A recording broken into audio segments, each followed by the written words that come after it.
আসসালামু আলাইকুম সুপ্রিয় দর্শক, পারুল ফুড কিচেনে আপনাদের সকলকে স্বাগতম।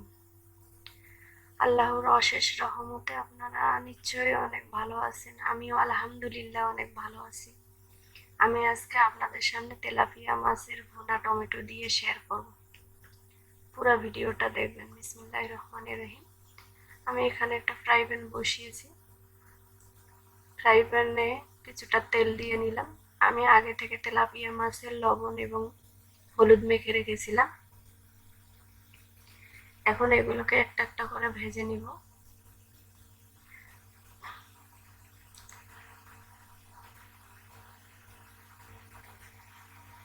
এক পাশটা হয়ে গেছে, উল্টায় দিয়ে আর এক পাশটা ভেজে নিব।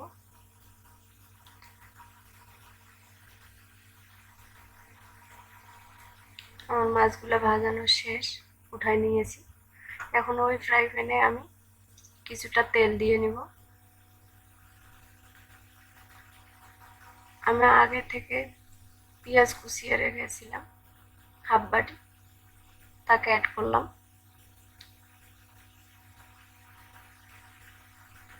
এখন পেঁয়াজটাকে ভেজে নিব। আমি এখানে কালো জিরা ফোড়ন দিয়েছি, আগে দিতে ভুলে গিয়েছিলাম, তাই জন্য পেঁয়াজ দেওয়ার পরে দিলাম।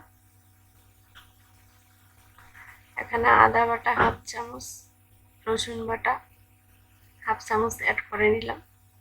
কিছুক্ষণ এটাকে ভেজে নিব যাতে আদা রসুনের কাঁচা গন্ধটা না থাকে। পেঁয়াজটা হালকা বাদামি হয়েছে, দেখতেই পাচ্ছেন। এখন আমি এখানে কিছুটা পানি অ্যাড করে নিব। তারপর নেড়ে চেড়ে নিয়ে স্বাদ মতো লবণ, হাফ চামচ হলুদ, হাফ চামচ লাল মরিচের গুঁড়া অ্যাড করে নিলাম। আমি এখানে কাঁচা মরিচ চিড়ে রেখেছিলাম, ওগুলো অ্যাড করলাম। তারপরে এগুলোকে ভালোভাবে নেড়ে চেড়ে নিব।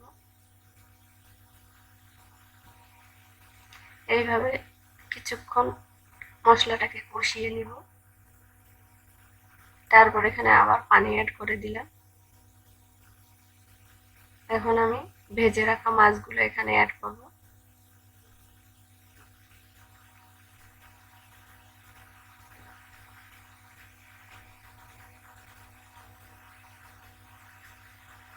মাছগুলো দেওয়া শেষ। এখন আমি এখানে জিরার গুঁড়া অ্যাড করে দিলাম হাফ চামচ।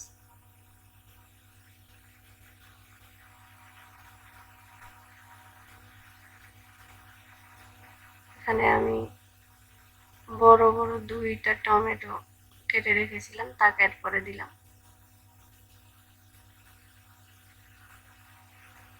আপনারা পারলে টমেটোটাকে মশলার সাথে কষিয়ে নিতে পারেন। আমি এখানে মাছ দেওয়ার পর দিলাম। তারপর বেশ খানিকটা ধনেপাতা দিয়ে ঢেকে দিব, কিছুক্ষণ রান্না করে নিব।